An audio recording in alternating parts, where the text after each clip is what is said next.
Բոլորի աչքի առաջ կինը նվաստացվում է իր ամուսնու սիրուհու կողմից, իսկ նա լուռ լքում է նրան։ Այն, ինչ ոչ ոք չէր սպասում, այն էր, որ նա կբարձրանար ամոթալի իրավիճակից, պահանջելու այն ամենը, ինչ միշտ մերժվել էր իրենից։ Եթե այս պատմությունը ձեզ հետաքրքրեց, մի մոռացեք բաժանորդագրվել մեր ալիքին, ասեք, թե որ քաղաքից եք մեզ դիտում, մենք շարունակում ենք։ Խոստանում եմ, որ սա կլինի լավագույն պատմությունը, որ երբեք կլսեք ձեր կյանքում։ Ալբուկերկների առանձնատունը, որը կառուցվել էր Երանի կենտրոն թաղամասի Վարդաշեն-ի սրտում, միշտ եղել է ավելին, քան պարզապես բնակավայր։ Այն խորհրդանիշ էր։ Հուշարձան բարգավաճման իշխանության մի ընտանիքի ավանդույթների, որը կառուցել էր իր կայսրությունը 3 սերունդների ընթացքում։ Այդ շաբաթ երեկոյան, նոյեմբերի վերջին, գույքը հատկապես շքեղ էր։ Ֆրանսիական բյուրեղապակյա ջահերը, որոնք տասնամյակներ առաջ ուղղակիորեն Փարիզից էին ներկրվել, սրահները լցնում էին ոսկեգույն մեղմ լույսով։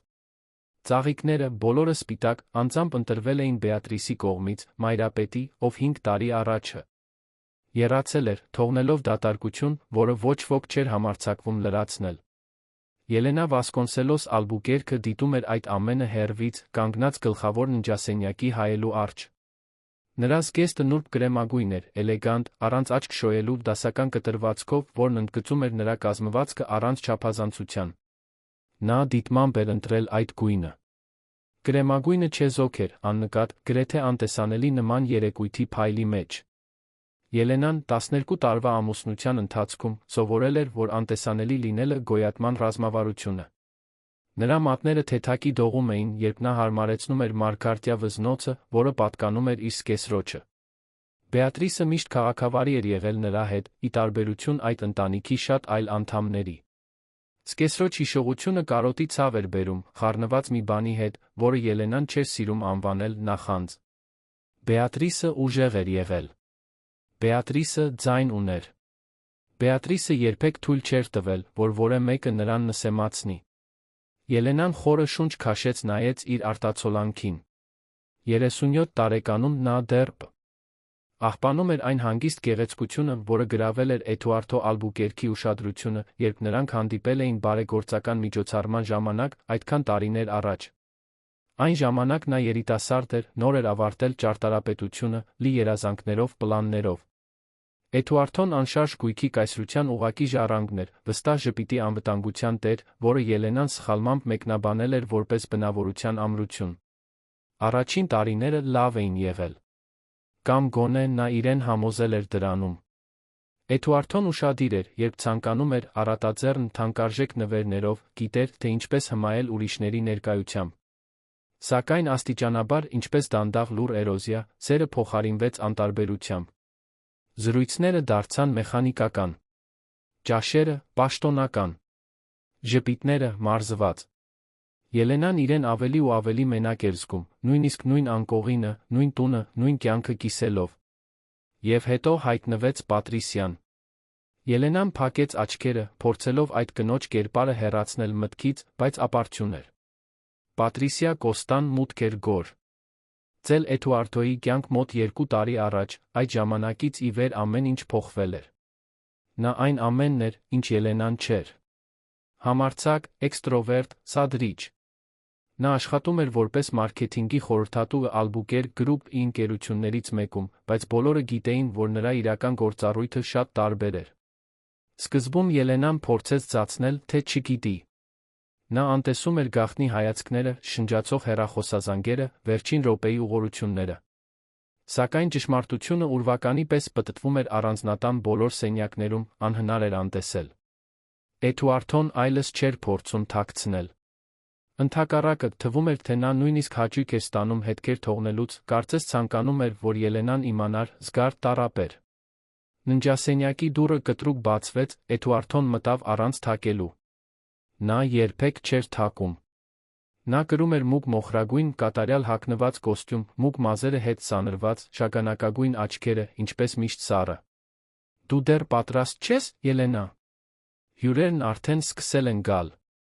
Պատրաստ եմ, այո, պատասխանեց նա։ Հանգիստ, վերահսկվող ձայնով։ Էդուարդոն նրան վերից ներքննեց, քննադատական հայացքով ուսումնասիրելով զգեստի, սանրվածքի, աննկատ դիմահարդարման յուրաքանչյուր մանրուք։ Այդ զգեստը շատ ձանձրալի է, մեկնաբանեց նա, ուսերը թափահարելով։ Բայց ինչ է, դու ես ընտրել։ Ելենան ծանոթ ցավ զգաց կրծքավանդակում, բայց չպատասխանեց։ Արդեն արժանի չէր։ Նա վերցրեց փոքրիկ ոսկեգույն քլաչը, հետեց Էդուարդոյին սենյակից դուրս, իջնելով իտալական մարմարե սանդուղքով, որը տանում էր դեպի գլխավոր սրահ։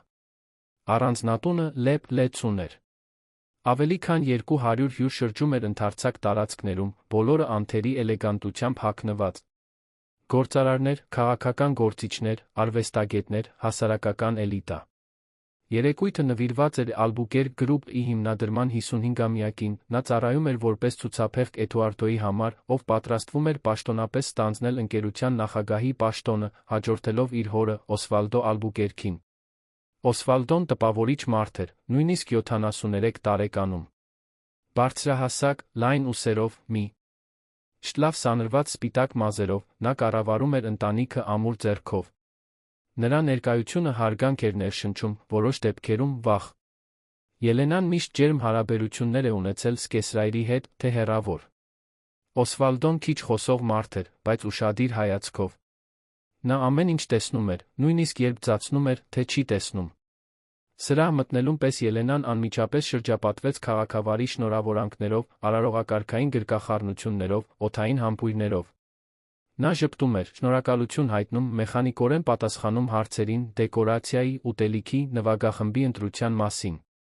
Դա մարզված ներկայացում էր, որը կրկնվում էր այլ առիթներով, որոնք արդեն ավտոմատացված էին դարձել։ Էդուարդոն, նրա կողքին, շողում էր։ Ուրախ զրուցում էր ներդրողների հետ, բարձր ծիծաղում, խանդավառությամբ ժեստեր անում։ Անհնար էր չնկատել նրա էներգիայի մեջ եղած տարբերությունը։ Նա կենդանի էր, ներկա, թրթռացող։ Նա այնտեղ էր միայն որպես լրացուցիչ պարագա, որպես դեկորատիվ առարկա, հաջողակ ընտանիքի մարդու կերպարը լրացնել։ Ու համար։ Ելենա, ինչ ուրախություն է քեզ տեսնելը։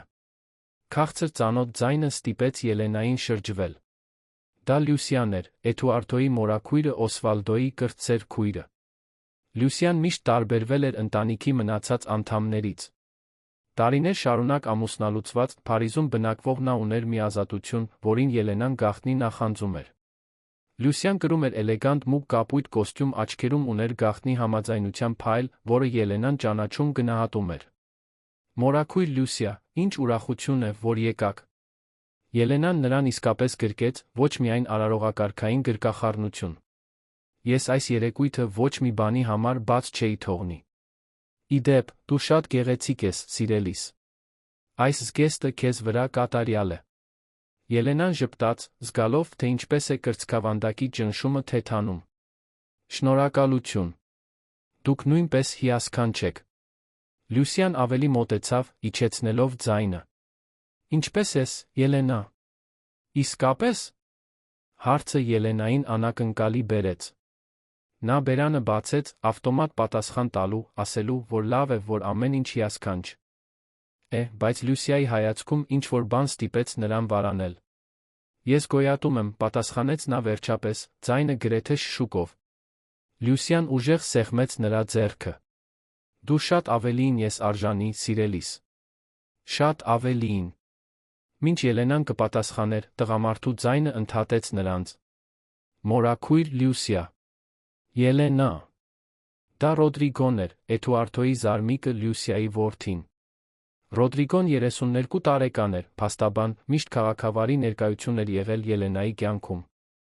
Նա բնակվում էր Գյումրիում, որտեղ աշխատում էր հայտնի գրասենյակում, բայց հաճախ էր գալիս Երան, ընտանիքին այցելելու։ Ռոդրիգո, ինչ լավ է քեզ տեսնելը։ Ելենան նրան սիրալիր ողջունեց։ Հաճույքը իմն է, Ելենա։ Այսօր շատ գեղեցիկ ես։ Ի դեպ, երեկույթը հիասքանչ է։ Միայնակ ես ամեն ինչ կազմակերպել։ Միջոցառումների թիմի օգնությամբ, բայց այո, ես եմ համակարգել։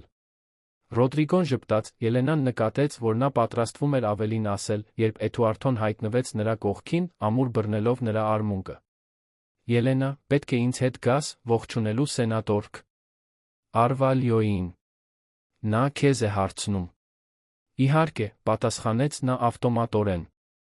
Էդուարդոն գրեթե քաշեց նրան սրահի մյուս կողմը, որտեղ մի խումբ կոստյումավոր տղամարդիկ զրուցում էին խմիչքների սեղանի շուրջ։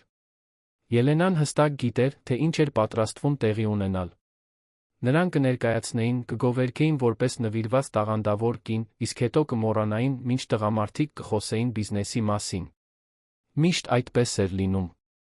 Եվ հենց այդպես էլ եղավ։ 15 րոպե քաղաքականության ներդրումների ընկերությունների միաձուլումների մասին զրույցներից հետո Ելենան կրկին մենակ էր, դիտելով սրահը։ Պայմանագրային նվագախմբի կատարած մեղմ երաժշտությունը նուրբ էլեգանտության մթնոլորտ էր ստեղծում։ Մատուցողները շրջում էին շամպայնի նրբաճաշակ կանապեների սկուտեղներով։ Ամեն ինչ կատարյալ էր։ Հաշվարկված։ Անթերի։ Բայց Ելենան կրծքավանդակում մի ծանրություն էր զգում, որը ոչ մի գեղեցիկ դեկորացիա կամ թանկարժեք զգեստ չէր կարող թեթացնել։ Հենց այդ ժամանակ նա տեսավ նրան։ Պատրիսիա Կոստան նոր էր մտել սրահ։ Ելենան զգաց, թե ինչպես է իր արյունը սառում է։ Ռակներում։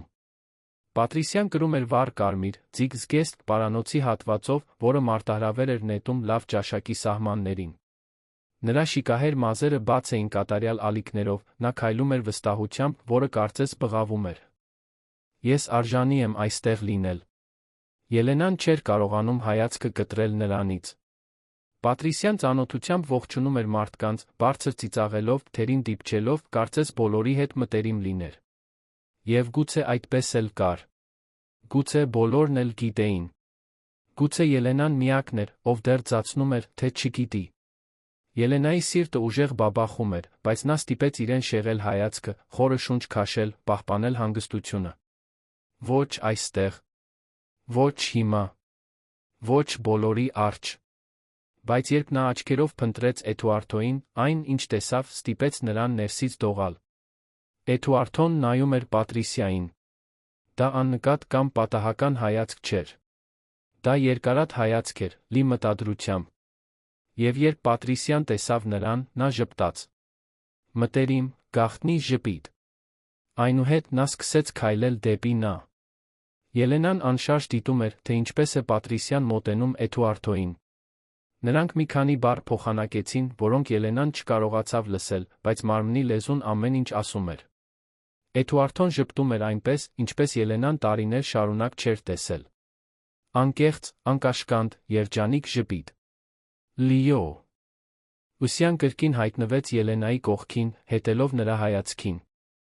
Աստված իմ, նա համարձակվեց գալ, շշնջաց Լուսյան, ձայնը լի զսպված վրդովմունքով։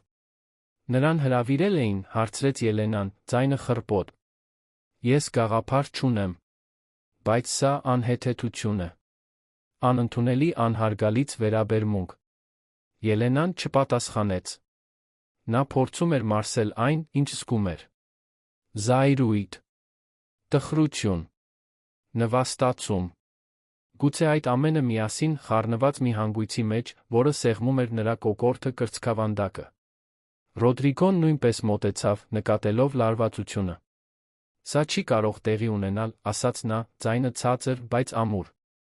Ես կխոսեմ Էդուարդոյի հետ։ Ոչ, կտրեց Ելենան, զարմացնելով իրեն ձայնի ամրությամբ։ Ոչինչ մի արա։ Խնդրում եմ։ Ռոդրիգոն շփոթված նայեց նրան։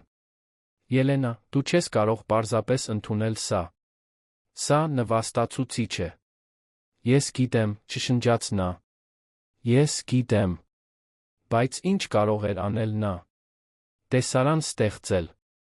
Դիմակայել Էդուարդոյին 200 մարդու առջ։ Վռնդել Պատրիսիային շաբաթներով բամբասանքի թեմա դառնալ։ Ելենան 12 տարի անցկացրել էր, սովորելով կուլ տալ իր ցավը, թաքցնել իր վերքերը, ժպտալ նույնիսկ այն ժամանակ, երբ ցանկանում էր բղավել։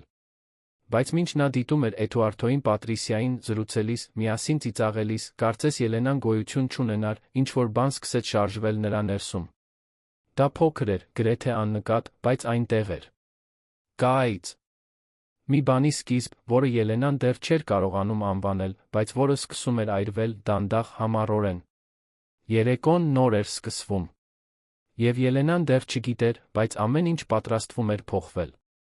Սրահը շարունակում էր աշխույժ մնալ, Ելենան շրջում էր հյուրերի միջ, կատարելով անթերի տանտիրուհու իր դերը։ Բայց նրա հայացքը կրկին ու կրկին վերադառնում էր Էդուարդոյին Պատրիսիային, ովքեր այժմ գտնվում էին սրահի ավելի մեկուսացված անկյունում, աշխույժ զրուցելով։ Նրանց միջ եղած մտերմությունը չափազանց ակնհայտ էր անտեսելու համար, Ելենան նկատեց, որ ինքը միակը չէր, ով նկատում էր դա։ Մի քանի հետաքրքրասեր հայացքներ, մի քանի աննկատ շշուկներ սկսեցին տարածվել շրջակայքում։ «Նստեք, սիրելիս», ասաց Լյուսիան, Ելենային քաշելով կողքի սեղաններից մեկի մոտ։ «Դուք գունատ եք։ Պետք է շունչ քաշեք»։ Ելենան նստեց, ոտքերը թուլացած զգալով։ Ռոդրիգոն նրան մի բաժակ ջուր բերեց, նա խմեց փոքր կումերով, փորձելով հանգստացնել զգացմունքների մրրիկը, որը սպառնում էր լցվել նրա մեջ։ «Սա ճիշտ չէ», կրկնեց Ռոդրիգոն, նայելով Էդուարդոյի Պատրիսիայի ուղղությամբ։ «Նա չի կարող դա անել ձեզ հետ։ Ոչ այստեղ, ոչ այսպես»։ «Նա կարող է», դառնորեն պատասխանեց Ելենան։ «Նա միշտ կարողացել է»։ Լյուսիան բռնեց Ելենայի ձեռքը, ուժեղ սեղմելով։ «Լավ լսեք, թե ինչ եմ ասելու ձեզ, Ելենա։ Դուք շատ ավելի ուժեղ եք, քան կարծում եք։ Շատ ավելի արժեքավոր, քան այս իրավիճակը ձեզ ստիպում է հավատալ։ Եվ մի օր դուք դա կհասկանաք։ Մի օր դուք կհոգնեք անտեսանելի լինելուց»։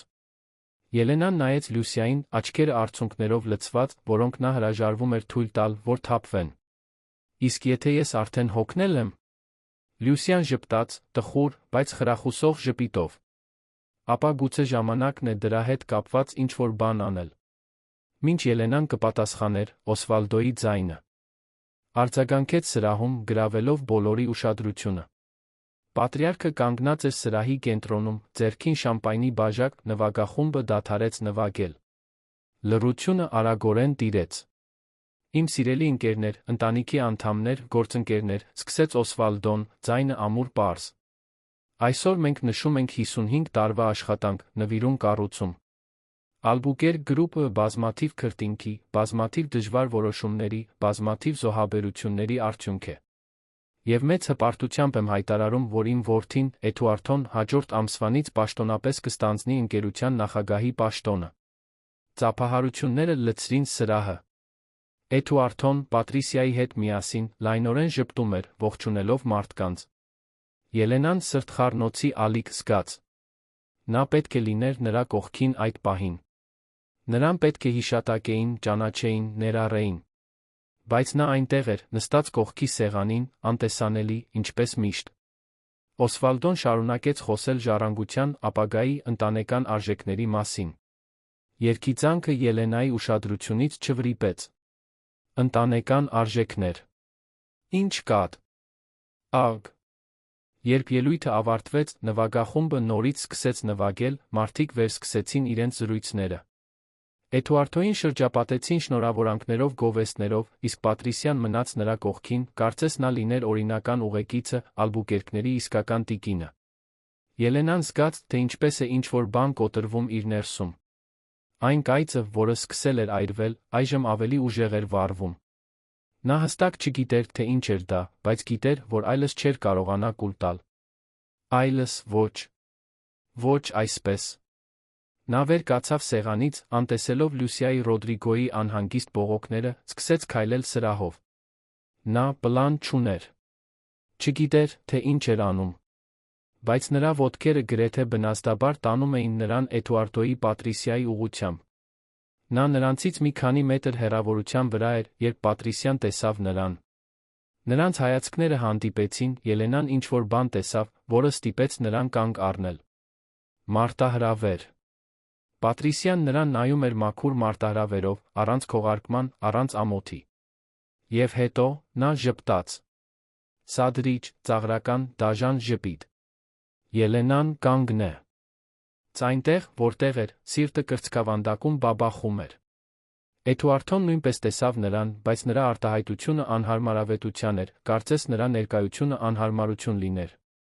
Պատրիսիան, ապա, մի բան արեց, որը Ելենան երբեք չէր մոռանա։ Նա մոտեցավ Էդուարդոյին, չափազանց մտերմությամբ դիպավ նրա թին, նրա ականջին ինչ-որ բան ասաց, որը ստիպեց նրան ծիծաղել։ Բարձր, անկեղծ ծիծաղ, որը արձագանքեց սրահում։ Ելենան զգաց, թե ինչպես են արցունքները սպառնում թափվել, բայց ամբողջ ուժով զսպեց դրանք։ Ոչ այստեղ։ Ոչ հիմա։ Նա Պատրիսիային այդ բավարարությունը չէր տա։ Նա շրջվեց հեռանալու, բայց բախվեց ինչ-որ մեկի հետ։ Դա Էդուարդոյի ընկերուհիներից մեկն էր, Քրիստինան, հայտնի սոցիալիստ իր սուր լեզվով։ Ելենա, սիրելիս, ասաց Քրիստինան, ձայնը քաղցրացած, բայց աչքերը սառը։ Ինչ հիասքանչ երեկույթ։ Դուք պետք է շատ հպարտ լինեք ձեր ամուսնով։ Ելենան ստիպված ժպտաց։ Շնորհակալություն, Քրիստինա։ Իսկ այն աղջիկը այնտեղ, շարունակեց Քրիստինան, աննկատ մատնացույց անելով Պատրիսիային։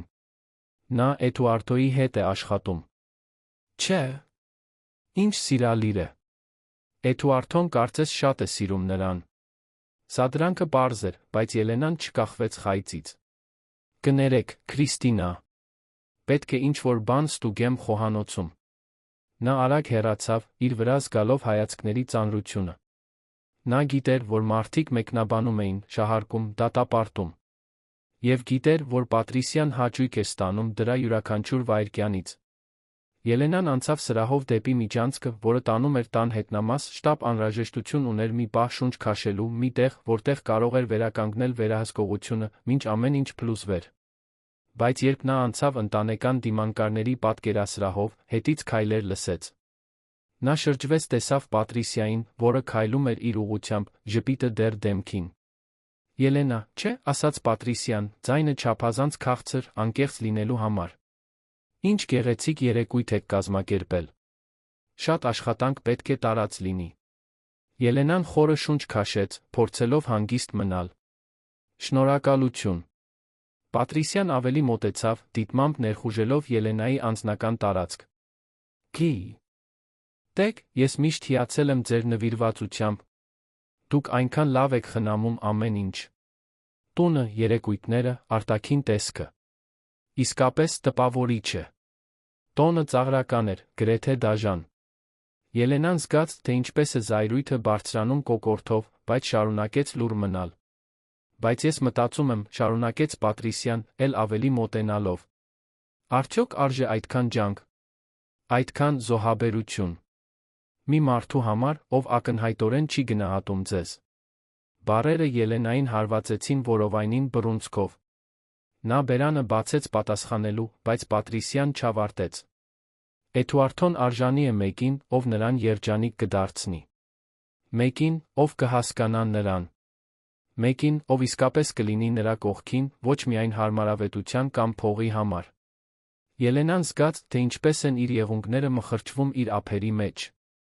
Դուք ոչինչ չգիտեք իմ մասին։ Ոչինչ մեր մասին։ Պատրիսիան ծիծաղեց, ցածր արամարական ծիծաղով։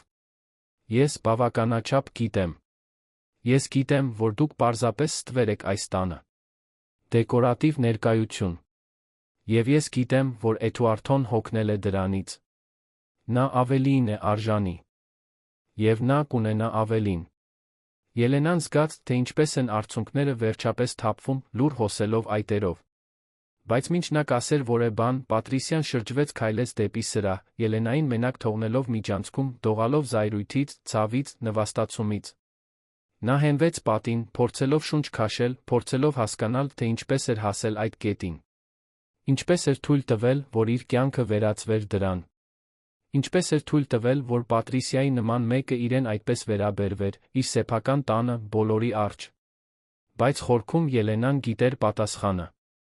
Նա թույլ էր տվել, որովհետև վախենում էր։ Վախենում էր մենակ մնալուց։ Վախենում էր կորցնել կարգավիճակը, անվտանգությունը, այն կյանքը, որը գիտեր։ Վախենում էր բավականաչափ ուժեղ չլինելուց, նորից սկսելու համար։ Բայց մինչ նա սրբում էր արցունքները խորը շունչ քաշում, ինչ-որ բան փոխվեց նրա ներսում։ Այն կայծը, որը այրվում էր, այժմ սկսում էր վերածվել բոցի։ Փոքր, բայց ներկա։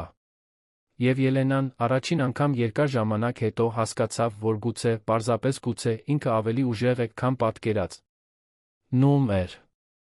Նա վերադարձավ սրահ, դեմքը վերականգնված կեցվածքը ուղիղ։ Երեկոն դեռ հեռու էր ավարտվելուց։ Եվ Ելենան դեռ չգիտեր, բայց այն իրադարձությունները, որոնք պատրաստվում էին տեղի ունենալ, ընդմիշտ կփոխեին նրա կյանքը։ Ելենան վերադարձավ սրահ ամուր քայլերով, բայց սիրտը դեռ արագ բաբախում էր։ Նա սրբել էր արցունքները, արագորեն վերականգնել դիմահարդարումը մոտակա զուգարանում, այժմ փորձում էր մեկ անգամ հավաքվել։ Երաժշտությունը դեռ մեղմ էր հետնամասում, հյուրերը աշխույժ զրուցում էին, ամեն ինչ կարծես իր բնական հունով էր ընթանում։ Բայց Ելենայի համար այլս ոչինչ նորմալ չէր։ Լյուսյան նրան գտավ, հենց որ նա նորից հայտնվեց հյուրերի մեջ։ Ելենա, որտեղ էիր։ Ես անհանգստացած էի։ Պարզապես մի պահ անհրաժեշտ էր, պատասխանեց Ելենան, ստիպված ժպտալով։ Ես լավ եմ։ Լյուսյան ուշադիր աչքերով ուսումնասիրեց նրան, ակնհայտորեն չհամոզվելով։ Ինչ պատահեց։ Դուք հանդիպեցիք նրան։ Ելենան վարանեց, բայց թեթակի գլխով արեց։ Նա ինձ փնտրում էր։ Մի քանի բան ասաց։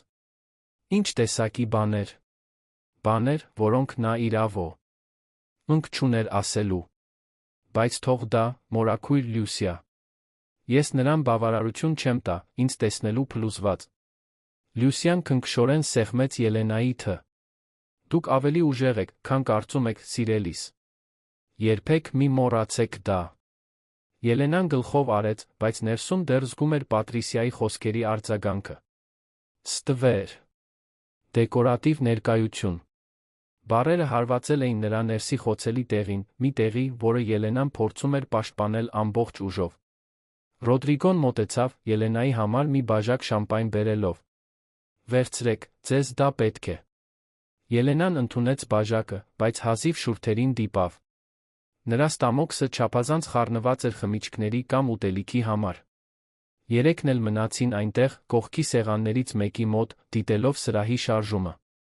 Էդուարդոն շարունակում էր շրջապատված լինել մարդկանցով, միշտ ժպտերես, միշտ հմայիչ։ Եվ Պատրիսիան, որպես համառ կարմիր ստվեր, շատ չէր հեռանում նրանից։ Նա բարձր ծիծաղում էր, դիպչում էր նրա թին, խոնարհվում էր, նրա ականջին բաներ շշնջալու համար։ Դա անամոթ ցուցադրություն էր, գրեթե անպարկեշտ, իր նրբության բաց ակայությամբ։ Սա անընդունելի է, շշնջաց Ռոդրիգոն, բռունցքները սեղմած։ Նա իրավունք չունի դա անել ձեզ հետ։ Ոչ այստեղ, ոչ այսպես։ Ռոդրիգոն ճիշտ է, համաձայնեց Լյուսյան։ Սա անցնում է պարկեշտության բոլոր սահմանները։ Ելենան ուշադիր նայում էր ամուսնուն սիրուհուն, զգալով ցավի անտարբերության տարօրինակ խառնուրդ։ Կարծես նրա մի մասը դեռ ցավում էր Էդուարդոյի Պատրիսիային տված յուրաքանչյուր ժպիտից, բայց մյուս մասը, նոր անհայտ մասը, սկսում էր հուզականորեն հեռանալ։ Կարծես ֆիլմի մի տեսարան դիտեր, այլ ոչ թե իսկապես ապրեր դա։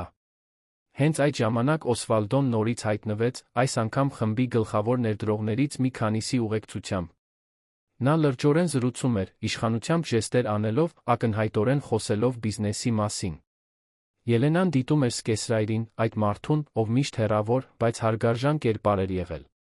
Նա դեռ չէր նկատել Էդուարդոյի Պատրիսիայի մեջ եղած անհարմար իրավիճակը, կամ եթե նկատել էր, դիտմամբ անտեսում էր։ Երեկույթը շարունակվեց որոշ ժամանակ։ Մատուցողները շրջում էին նրբաճաշակ ուտ։ Ելիկներով լի սկուտեղներով, ծովախեցգետիններ, սաղմոնի կանապեներ, ծողացկան կոտլետներ, սունկի ռիզոտո։ Ամեն ինչ անթերի, ամեն ինչ կատարյալ։ Ելենան մանրակրկիտ ուշադրությամբ էր համակարգել այդ երեկույթի յուրաքանչյուր մանրուքը։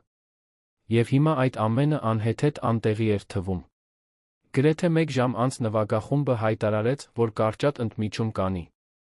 Մարդիկ շարժվեցին, օգտվելով առիթից ավելի ազատորեն շրջելու սրահում, այգում, պատշգամբում, որտեղից տեսարան էր բացվում լուսավորված այգու վրա։ Ելենան խորը շունչ քաշեց, փորձելով ներքին խաղաղություն գտնել այդ հուզական քաոսի մեջ։ Հենց այդ ժամանակ նա տեսավ Պատրիսիային, որը քայլում էր ուղղակիորեն իր ուղղությամբ։ Այս անգամ նրանից խուսափելու միջոց չկար։ Պատրիսիան վճռականությամբ անցնում էր սրահով, աչքերը հառած Ելենային, շուրթերին առեղծվածային ժպիտ։ Եվ ամենավատը։ Մի քանի մարդ սկսեցին նկատել դա։ Հայացքները շրջվեցին, զրույցների ձայնը նվազեց։ Կարծես բոլորը կանխազգում էին, որ ինչ-որ բան է պատրաստվում տեղի ունենալ։ Ելենա, սիրելիս, ասաց Պատրիսիան, ձայնը բավականաչափ բարձր, որպեսզի լսվեր մոտակա բոլորի կողմից։ Ինչ գեղեցիկ զգեստ ես կրում։ Կրեմագույն, չէ՞։ Այնքան նուրբ, այնքան էլեգանտ, այնքան դու։ Տոնը ակնհայտորեն հեգնական էր, բայց բառերը մակերեսայինորեն քաղաքավարի էին հնչում։ Ելենան զգաց, թե ինչպես են Լուսյան Ռոդրիգոն մոտենում, նրան պաշտպանելով որպես լուռ պահակներ։ Շնորհակալություն, պատասխանեց Ելենան, ամուր ձայնով։ Պատրիսյան էլ ավելի մոտեցավ, ձեռքին կարմիր գինու բաժակ։ Նրա աչքերը փայլում էին ինչ-որ վտանգավոր բանով, որը Ելենան չէր կարողանում լիովին վերծանել։ Մարտահրավեր։ Չարություն։ Հաղթանակ։ Գիտեք, շարունակեց Պատրիսյան, ես ավելի վաղ մտածում էի, թե որքան նվիրված պետք է լինեք։ Այս հսկայական տունը խնամելը, նման երեկույթներ կազմակերպելը, կատարյալ կին լինելը։ Պետք է հոգնեցուցիչ լինի։ Հաճույք է, պատասխանեց Ելենան, զգուշորեն ընտրելով յուրաքանչյուր բառ։ Պատրիսյան ծիծաղեց, ծիծաղ, որը չէր հասնում աչքերին։ Հաճույք։ Իսկապես։ Ինձ դժվար է հավատալ, որ ինչ-որ մեկը հաճույք է զգում միայն ուրիշներին հաճոյացնելուց։ Լիովին ինքն իրեն անտեսելուց։ Բայց գուցե դուք տարբեր եք։ Գուցե դուք իսկապես սիրում եք անտեսանելի լինել։ Բառերը արձագանքեցին շրջակա տարածքում։ Մի քանի մարդ շրջվեց, ակնհայտորեն լսելով զրույցը։ Ելենան զգաց, թե ինչպես է իր արյունը եռում, բայց պահպանեց հանգստությունը։ Ես ինձ անտեսանելի չեմ համարում։ Ոք։ Պատրիսյան գլուխը թեքեց, ծածնելով զարմանք։ Ինչ հետաքրքիր է։ Որովհետև այնտեղից, որտեղից ես եմ, հենց այդպես էլ թվում է, թե դուք եք։ Ստվեր։ Հետին պլանի կերպար։ Մեկը, ով գոյություն ունի միայն տեսարանը լրացնելու համար։ Լուսյան մի քայլ առաջ արեց, ձայնը կոշտ։ Բավական է։ Դուք իրավունք չունեք այդպես խոսել նրա հետ։ Պատրիսյան շրջվեց Լուսիայի կողմը, նույն արամարական ժպիտով։ Իսկ դուք ով եք կոնկրետ։ Նրա պաշտպանը։ Ինչ քաղցր է։ Ես Էդուարդոյի մորաքույրն եմ անդաստիարակությունը ճանաչում։ Երբ տեսնում եմ։ Պատրիսյան ուսերը թափահարեց, ակնհայտորեն չվախենալով։ Կրթությունը հետաքրքիր բան է, չէ՞։ Որոշ մարդիկ կրթությունը շփոթում են կեղծավորության հետ։ Ծածնելու հետ, թե ամեն ինչ լավ է, երբ այդպես չէ։ Արտաքին տեսքը պահպանելու հետ, մինչ ներսում ամեն ինչ փլուզվում է։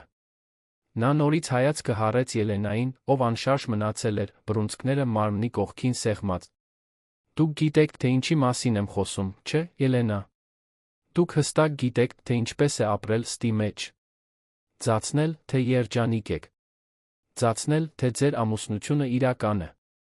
Ձացնել, թե Էդուարդոն դեռ սիրում է ձեզ։ Հետաց լռությունը խլացուցիչ էր։ Շրջապատի մարդիկ ամբողջությամբ դադարեցին զրուցել, բոլորի ուշադրությունը հառած էր ծավալվող տեսարանին։ Ելենան զգում էր իր վրա տասնյակ հայացքներ, դատող, գնահատող, շահարկող։ Դուք ոչինչ չգիտեք իմ կամ իմ ամուսնության մասին, ասաց Ելենան, ձայնը ցածր, բայց ամուր։ Չգիտեմ։ Հակադարձեց Պատրիսյան, էլ ավելի մոտ քայլ անելով։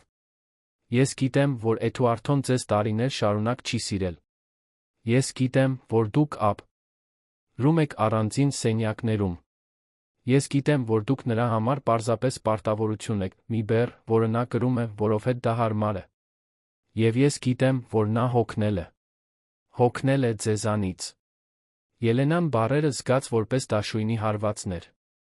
Դրանցից յուրաքանչյուրը ճշմարիտ էր, դրանցից յուրաքանչյուրը այժմ բոլորի առջ բացահայտված։ Նրա նվաստացումը լիակատար էր, հրապարակային, անդառնալի։ Բայց մինչ նա կպատասխաներ, մինչ նա կկարողանար գոնե մարսել այդ խոսքերի դաժանության չափը, Պատրիսյան բարձրացրեց իր ձեռքի կարմիր գինու բաժակը։ Եվ հետո, գրեթե դանդաղ շարժումով, նա թեքեց բաժակը։ Գինին թափվեց Ելենայի կրեմագույն զգեստի վրա, մուգ կարմիր բիծը տարածվեց նուրբ գործվածքի վրա, արյան պես։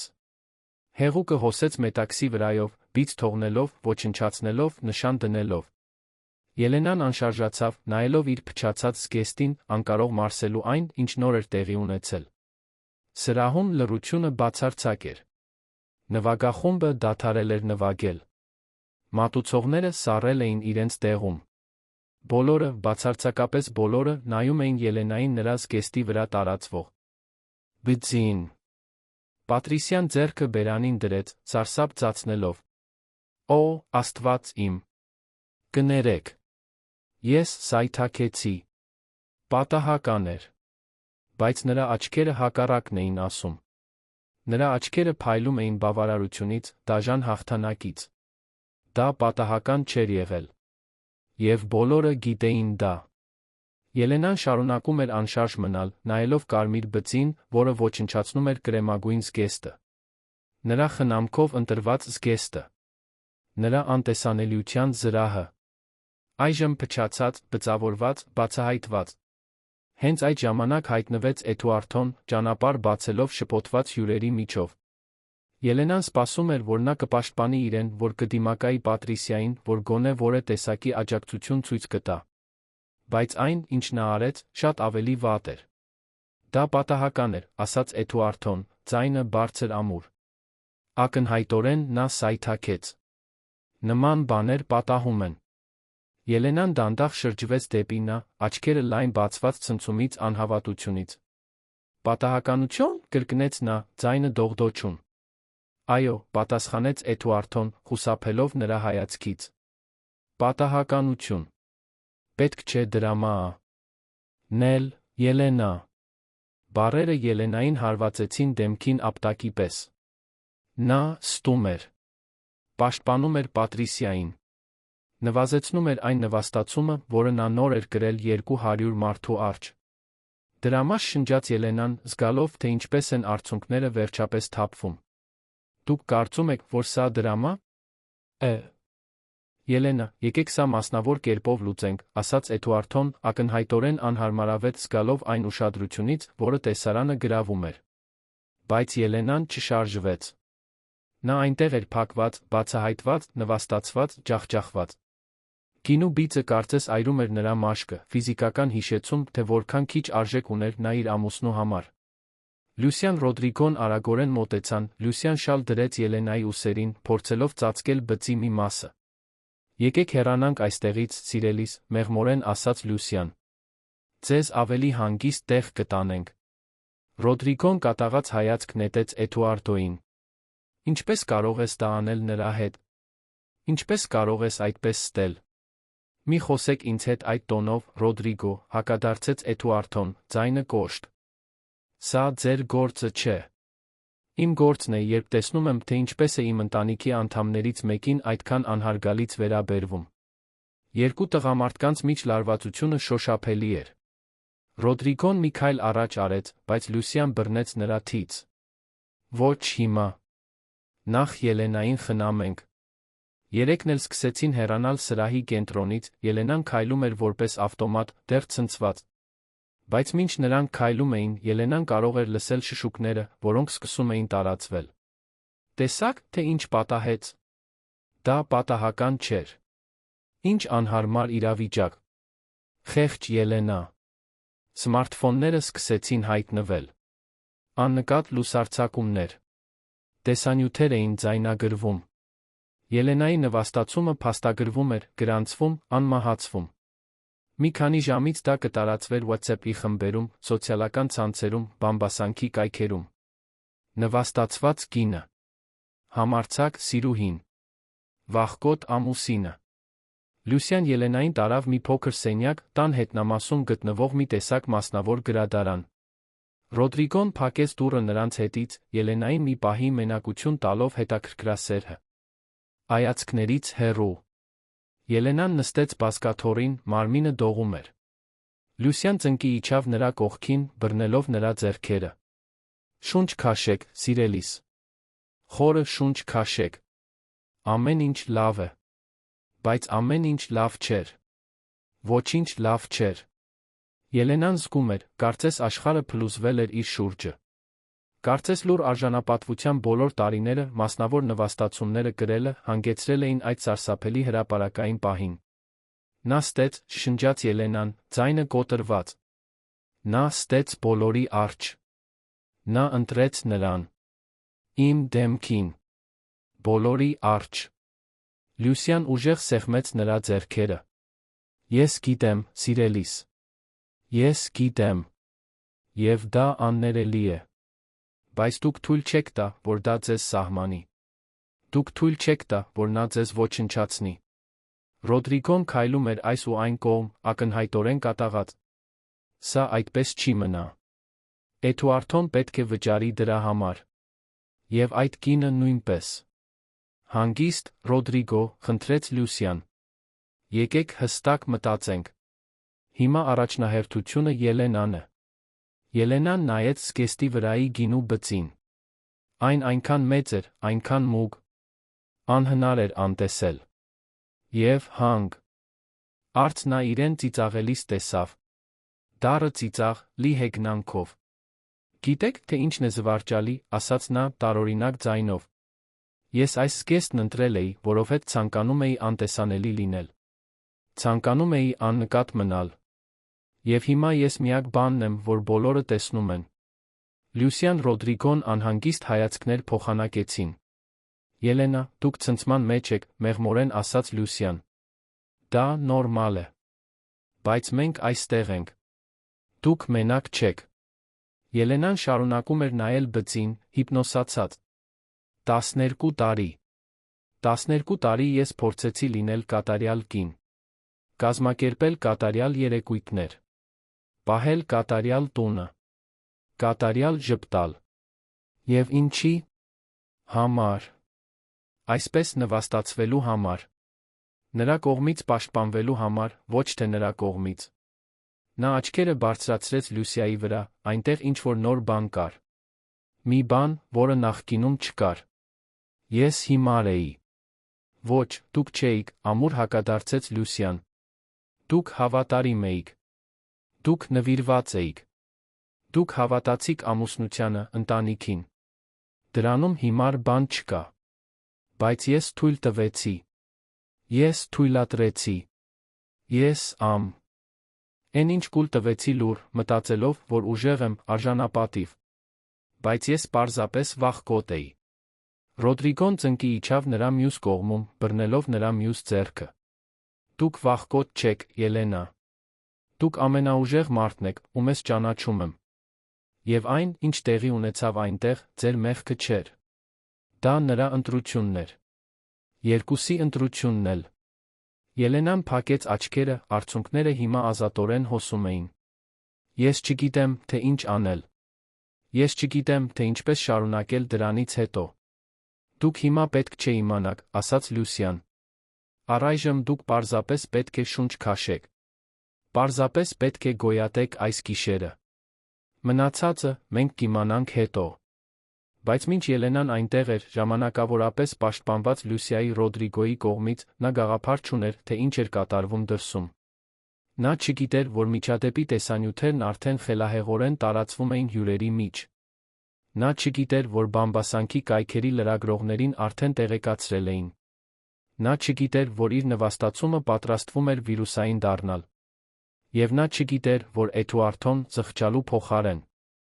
պատրաստվում էր էլ ավելի մեծ սխալ թույլ տալ։ Սենյակում րոպեները ծանրորեն ձգվում էին։ Ելենան փորձում էր մարսել այն ամենը, ինչ տեղի էր ունեցել, բայց նրա միտքը կարծես անկարող էր մտքերը կազմակերպել։ Չափազանց շատ տեղեկատվություն էր, չափազանց շատ ցավ, չափազանց շատ ամոթ միաժամանակ։ Լուսյան նրան մի բաժակ ջուր բերեց, Ելենան դանդաղ խմեց, զգալով չոր կոպիտ կոկորդը։ Գուցե ավելի լավ է, որ ես տուն գնամ, շշնջաց Ելենան։ Ես չեմ կարող այդպես վերադառնալ սրահ։ Սա ձեր տունն է, մեղմորեն հիշեցրեց Լուսյան։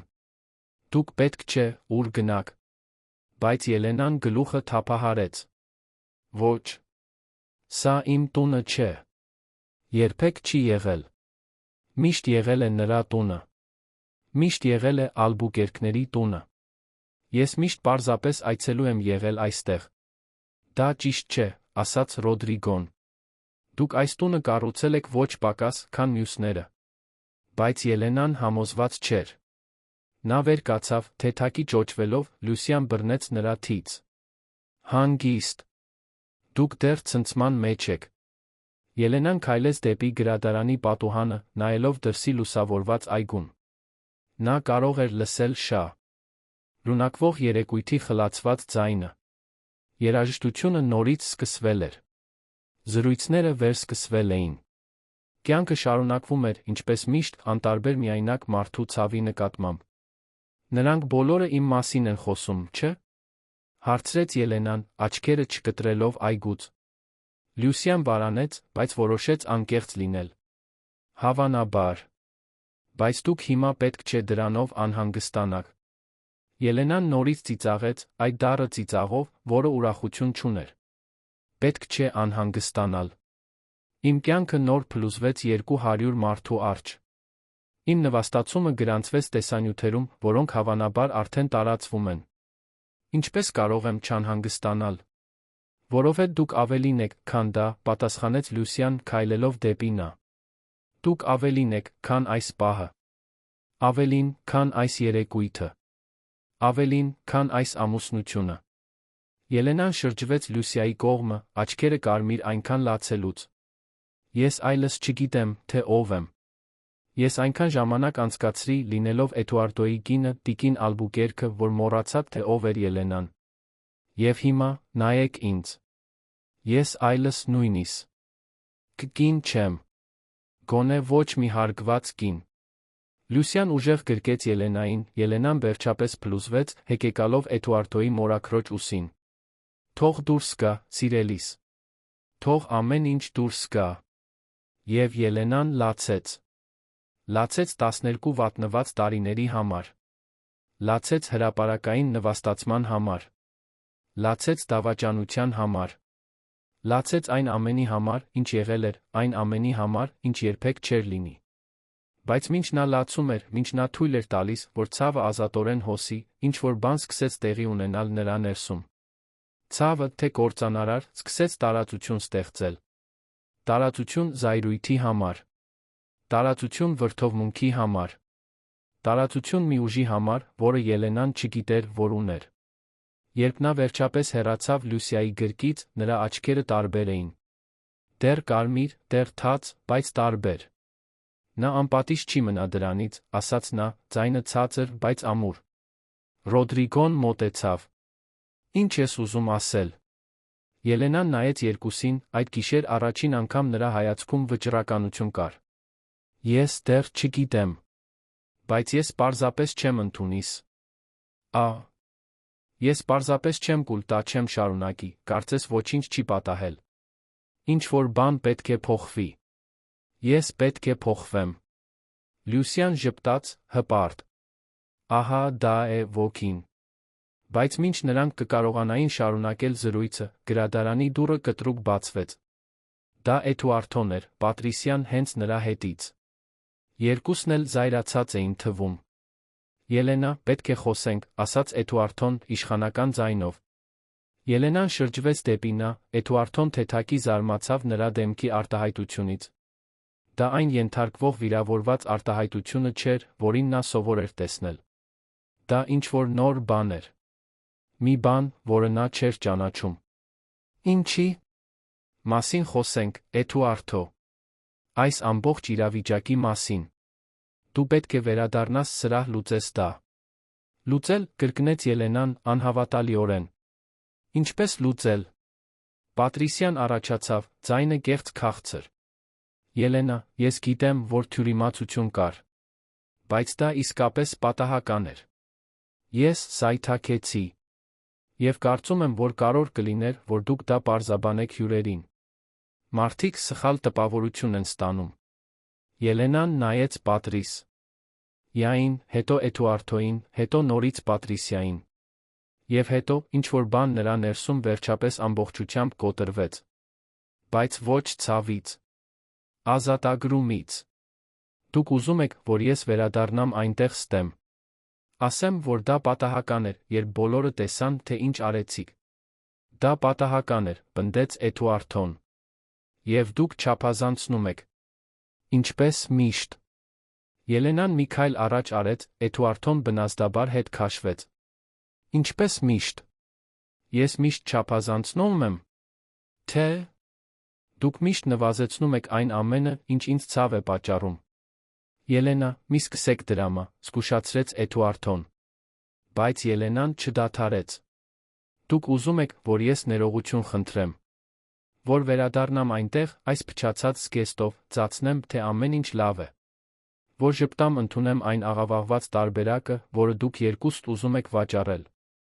Դա հասուն քայլ կլիներ, ձառնասրտորեն պատասխանեց Էդուարդոն։ Եվ հենց այդ պահին Ելենան հասկացավ։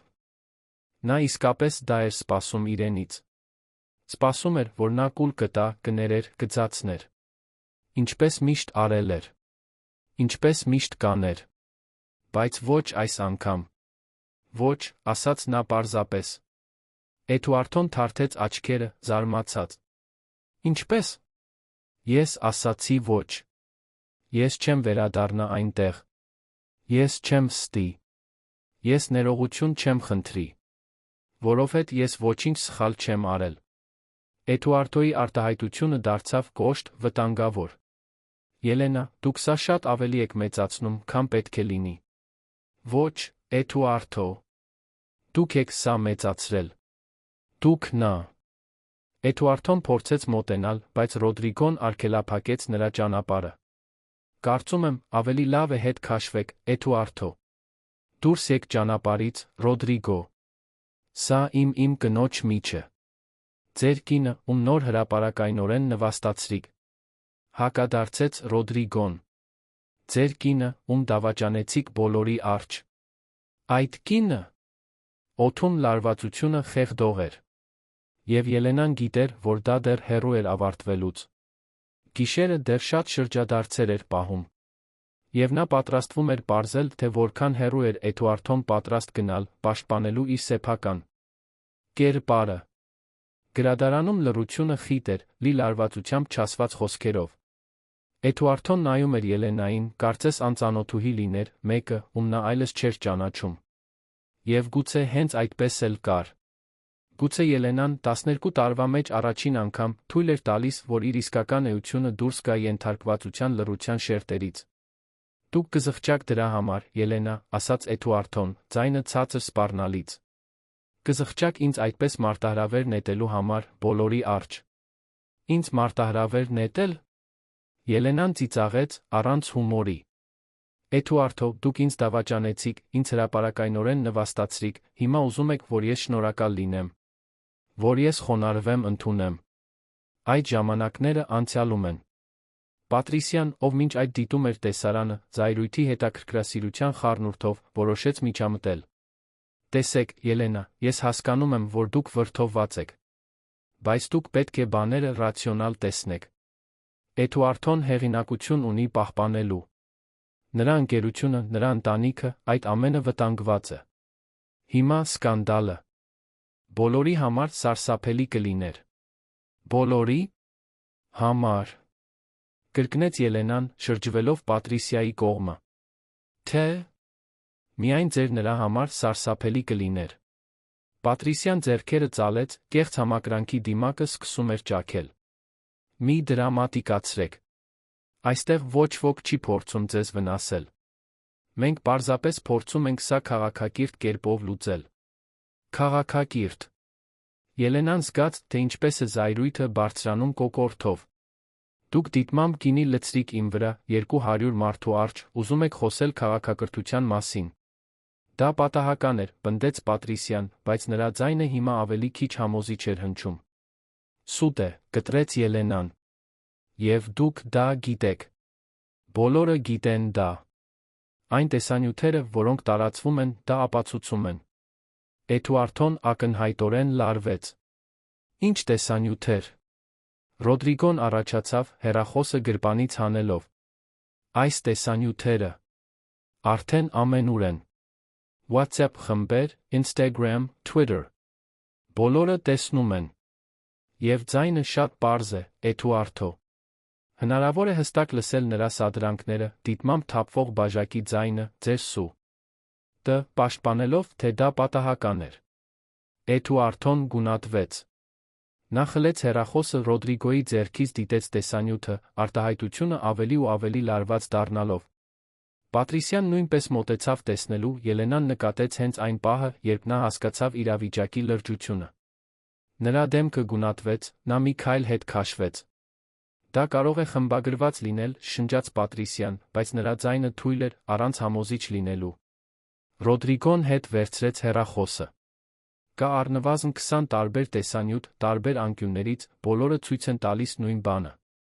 Հնարավոր չէ դրանք բոլորը խմբագրել։ Էդուարդոն ձեռքը անցկացրեց մազերի վրայով, ակնհայտորեն փորձելով մարսել դրա հետանքները։ Նրա հեղինակությունը, այդքան խնամքով կառուցված, պատրաստվում էր փլուզվել։ Եվ նա գիտեր դա։ Մենք պետք է սա վերահսկենք, ասաց նա, ավելի շատ իրեն, քան որևէ մեկին։ Մենք պետք է հայտարարություն անենք, պաշտոնական նոտա, ինչ-որ բան, որը կբացատրի։ Բացատրել ի՞նչ։ Հարցրեց Ելենան, ձայնը կտրուկ։ Որ դուք դավաճանեցիք ձեր կնոջը ընկերության աշխատ ակցուհու հետ։ Որ ձեր սիրուհին ինձ հրապարակայնորեն նվաստացրեց, դուք պաշտպանեցիք նրան։ Որ մասն եք ուզում բացատրել, Էդուարդո։ Էդուարդոն շրջվեց նրա կողմը, աչքերը կոշտ։ Դուք չեք հասկանում, Ելենա։ Սա կազդի ընկերության վրա։ Կազդի իմ հոր, իմ ընտանիքի, այն ամենի վրա, ինչ մենք կառուցել ենք։ Ահ, հիմա դուք հոգում եք ընտանիքի մասին։ Հակադարձեց Ելենան։ Որտեղ էր այդ մտահոգությունը, երբ դուք ձեր սիրուհուն բերեցիք ընտանեկան երեկույթի։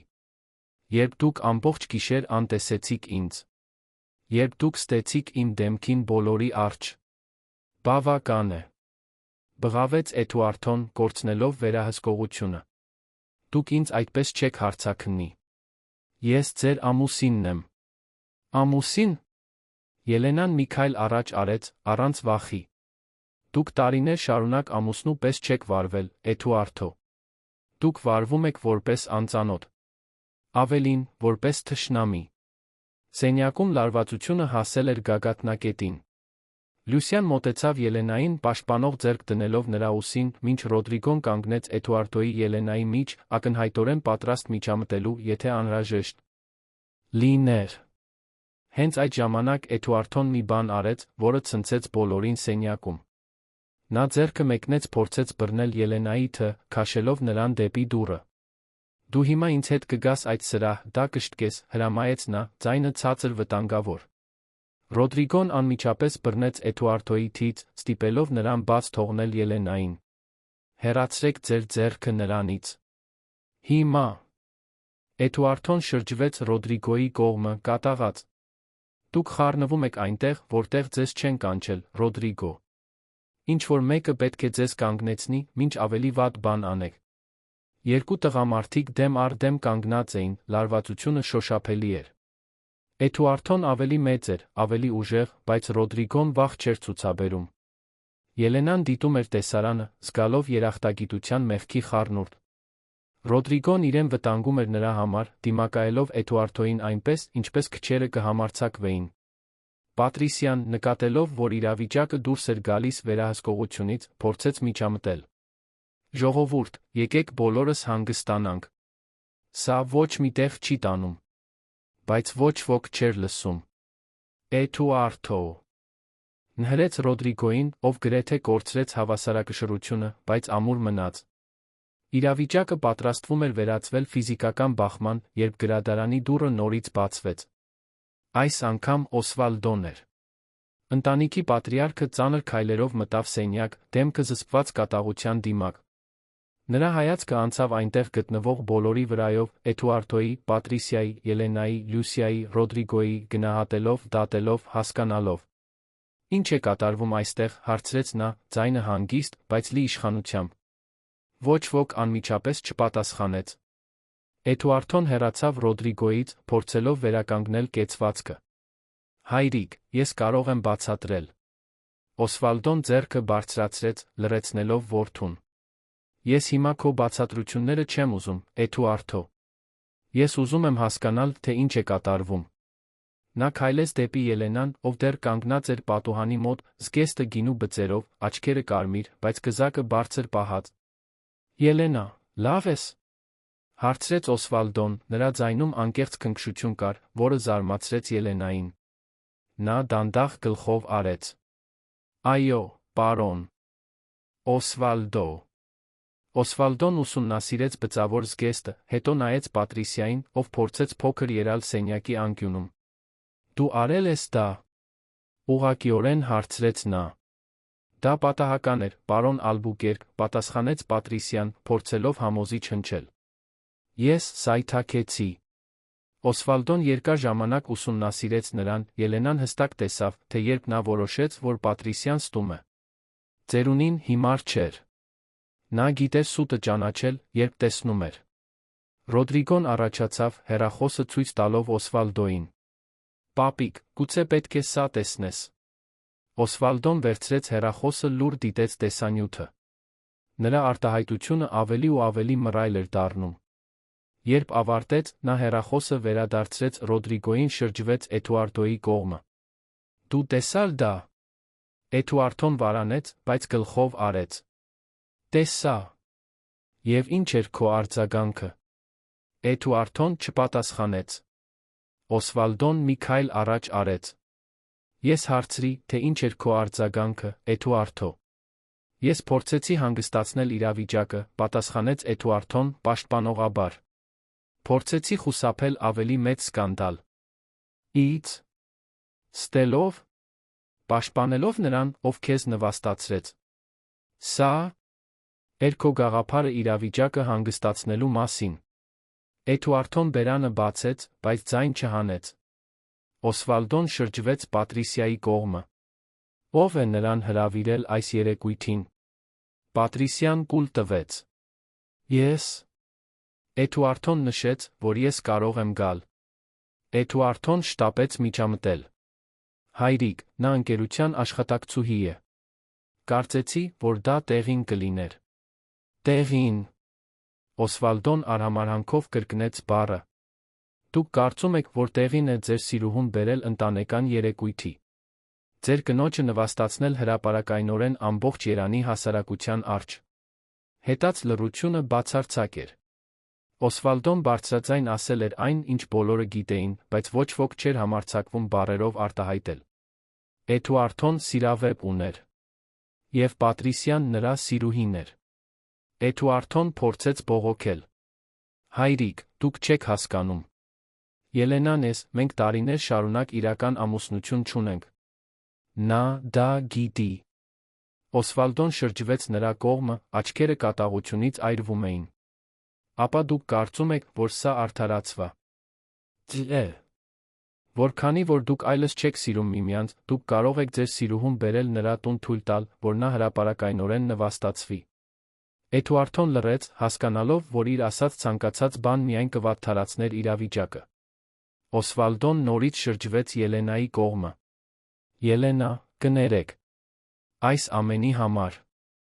Դուք արժանի չէիք դրան։ Սկեսրայրի քաղաքավարի խոսքերը ստիպեցին արցունքներին նորից հայտնվել Ելենայի աչքերում, բայց նա զսպեց դրանք։ Շնորհակալություն, պարոն Օսվալդո։ Օսվալդոն ապա շրջվեց Էդուարդոյի կողմը, այն, ինչ տեղի ունեցավ հաջորդիվ, ցնցեց սենյակում գտնվող բոլորին։ Պատրիարքը ձեռքը բարձրացրեց որդու դեմքին, հնչեղ ապտակ հասցրեց։ Ձայնը արձագանքեց գրադարանում։ Էդուարդոն ձեռքը դրեց դեմքին, ապշած, նայելով հորը, ցնցումի զայրույթի խառնուրդով։ Ինչպես եք համարձակվում, սկսեց Էդուարդոն, բայց Օսվալդոն կտրեց նրան։ Ինչպես եմ համարձակվում։ Ինչպես ես դու համարձակվում։ Դուք ամոթ եք այս ընտանիքի համար։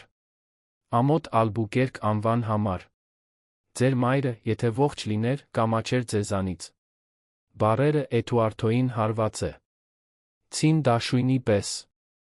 Նա բառացիորեն ճոճվեց դրանց ծանրության տակ։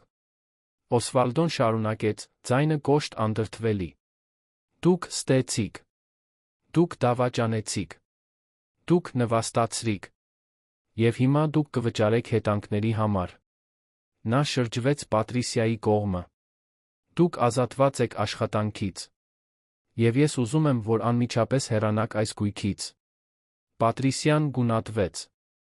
Պարոն Ալբուկերկ, խնդրում եմ։ Ինձ պետք է այս աշխատանքը։ Պետք է մտածեիք դրա մասին, նախքան այդպես վարվելը։ Հիմա հեռացեք։ Մինչ անվտանգություն կանչեմ։ Պատրիսիան նայեց Էդուարդոյին, սպասելով, որ նա կպաշտպանի իրեն, բայց Էդուարդոն լուռ մնաց, ձեռքը դեռ դեմքին, որտեղ հոր ապտակը հասել էր։ Հասկանալով, որ աջակցություն չի ստանա, Պատրիսիան արագ դուրս եկավ գրադարանից, բարձրակրունկների ձայնը արձագանքում էր միջանցքում։ Օսվալդոն ապա նորից շրջվեց Էդուարդոյի կողմը։ Իսկ ինչ վերաբերում է ձեզ։ Դուք հեռացված եք ընկերության բոլոր գործադիր պարտականություններից մինչ հետագա հրահանգը։ Ինչ։ Էդուարդոն գունատվեց։ Հայրիկ, դուք չեք կարող դա անել։ Կարող եմ կանեմ։ Դուքս սկանդալ եք առաջացրել, որը կարող է վնասել տասնամյակների աշխատանքին։ Դուք ցույց տվեցիք բնավորության, դատողության, պատասխանատվության բացակայություն։ Դուք հիմա ոչինչ ղեկավարելու ընդունակ չեք։ Էդուարդոն փորձեց վիճել, բայց Օսվալդոն ձեռքը բարձրացրեց, լռեցնելով նրան։ Բացի այդ, կա մի բան, որը դուք պետք է իմանաք։ Մի բան, որը ես պետք է շատ վաղուց ասեի։ Ելենան սարսուռ զգաց իր ողնաշարի վրայով։ Օսվալդոյի տոնը փոխվել էր, դառնալով ավելի լուրջ, ավելի ծանր։ Այս առանձնատունը, ասաց Օսվալդոն, շուրջը նայելով։ Այս տունը, որը դուք միշտ կարծել եք, որ ձերն է իրավունքով։ Այն ձեզ չի պատկանում, Էդուարդո։ Էդուարդոն հոնքերը կնճռեց, շփոթված։ Ինչպես է դա։ Իհարկե պատկանում է։ Դա ընտանիքի բնակավայրն է։ Ոչ։ Օսվալդոն շրջվեց Ելենայի կողմը։ Այս առանձնատունը պատկանում է Ելենային։ Այն փոխանցվել է նրա անվանը որպես հարսանեկան նվեր։ Ձեր մայրը պնդել է դրա վրա։ Նա ցանկանում էր, որ Ելենան ունենա անվտանգություն, անկախություն։ Եվ ես համաձայնեցի։ Սենյակում լռությունը խլացուցիչ էր։ Ելենան լիովին ապշած էր։ Առանձն։ Ատունն իրենինն էր։ Ինչպես էր նա դա չգիտեր։ Օսվալդոն շարունակեց, քնքշորեն նայելով հարսին։ Ձեր մայրը, Բեատրիսը, շատ էր սիրում ձեզ, Ելենա։ Նա ձեր մեջ տեսնում էր մի բարություն, մի ուժ, որին հիանում էր։ Եվ նա ցանկանում էր, որ դուք պաշտպանված լինեք։ Այսպիսով, ձեր հարսանիքի օրը մենք այս գույքի սեփականության իրավունքը փոխանցեցինք ձեր անվանը։ Իրավաբանորեն, այս տունը ձերն է։ Ելենան հազիվ էր կարողանում մարսել տեղեկատվությունը։ Նա նայեց գրադարանի շուրջը առանձնատանը, որը միշտ համարել էր Ալբուկերկներինը, հասկացավ, որ իրականում դա իրենն էր։ Միշտ եղել էր։ Ինչու ոչ ոք ինձ չասաց, հարցրեց նա, ձայնը դողդոջուն։ Օսվալդոն հոգոց հանեց։ Բեատրիսը չէր ուզում, որ դուք ճնշված զգաք։ Նա ուզում էր, որ դուք ապրեք, կարծես տունը բոլորին լիներ, որպես ընտանիք։ Բայց իրավական սեփականությունը միշտ ձերն է եղել։ Եվ հիմա, կարծում եմ, ժամանակն է, որ դուք իմանաք դա։ Էդուարդոն լիովին ապշած էր։ Նա նայում էր հորը, Ելենային, շրջակա պատերին, կարծես ամեն ինչ փլուզվում էր։ Սա նշանակում է, շարունակեց Օսվալդոն։ Շրջվելով որդու կողմը, որ Ելենան լիովին իրավունք ունի որոշելու, թե ով է մնում, ով է հեռանում այս տնից։ Եվ Էդուարդո, այս պահին, կարծում եմ, դուք չպետք է այստեղ լինեք։ Դուք ինձ վռնդում եք իմ սեփական տնից։ Բղավեց Էդուարդոն, անհավատալիորեն։ Դա ձեր տունը չէ, ուղղեց Օսվալդոն։ Դա նրա տունն է։ Եվ այո, ես առաջարկում եմ, որ դուք հեռանաք։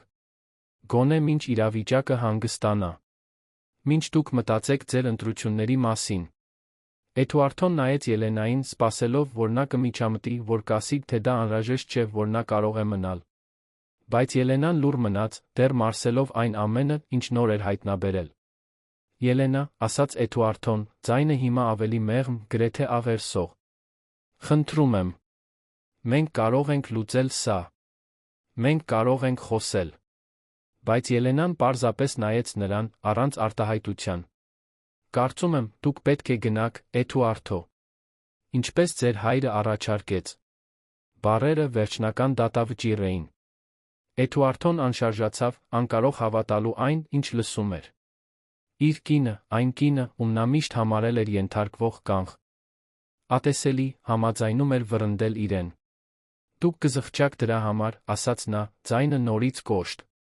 Դուք բոլորդ կզղջաք։ Եվ հետո, առանց ավելորդ խոսքերի, Էդուարդոն դուրս եկավ գրադարանից, դուռը փակելով իր հետից։ Մնացած լռությունը ծանր էր, բայց մինույն ժամանակ թեթացման զգացում կար։ Կարծես փոթորիկը վերջապես անցել էր, թողնելով կործանում, բայց նա պարզություն։ Օսվալդոն մոտեցավ Ելենային, քնքուշ ձեռք դնելով նրա ուսին։ Դուք ավելի ուժեղ եք, քան նա երբեք ճանաչել է, Ելենա։ Եվ ժամանակն է, որ դուք սկսեք ապրել որպես այն ուժեղ կինը, որ դուք եք։ Ելենան նայեց կեսրայրին, աչքերը լի արցունքներով, բայց այս անգամ դրանք երախտագիտության, թեթացման, ազատության արցունքներ էին։ Շնորհակալություն, պարոն Օսվալդո։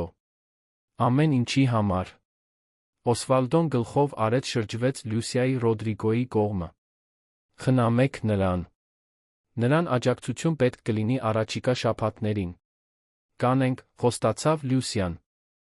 Օսվալդոն ապա դուրս եկավ գրադարանից, Ելենային մենակ թողնելով Լուսիայի Ռոդրիգոյի հետ։ Երեքն էլ երկար ժամանակ լուռ մնացին մար սելով այն ամենը, ինչ տեղի էր ունեցել։ Ռոդրիգոն էր, ով վերջապես խախտեց լռությունը։ Լավ ես, Ելենա։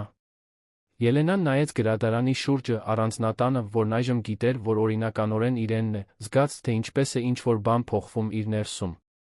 Դա ոչ միայն բացահայտման ցնցումն էր։ Դա ավելի խորն էր։ Դա այն գիտակցումն էր, որ տարիների մեջ առաջին անգամ նա ուներ վերահսկողություն։ Ուներ իշխանություն։ Ուներ ձայն։ Ես լավ եմ, ասաց նա, նրա ձայնը տարբեր էր հնչում։ Ավելի ամուր։ Ավելի վստահ։ Ես իսկապես լավ եմ։ Լուսիան ժպտաց, հպարտ։ Ինչ ես ուզում անել հիմա։ Ելենան մի պահ մտածեց։ Դրսում երեկույթը շարունակվում էր։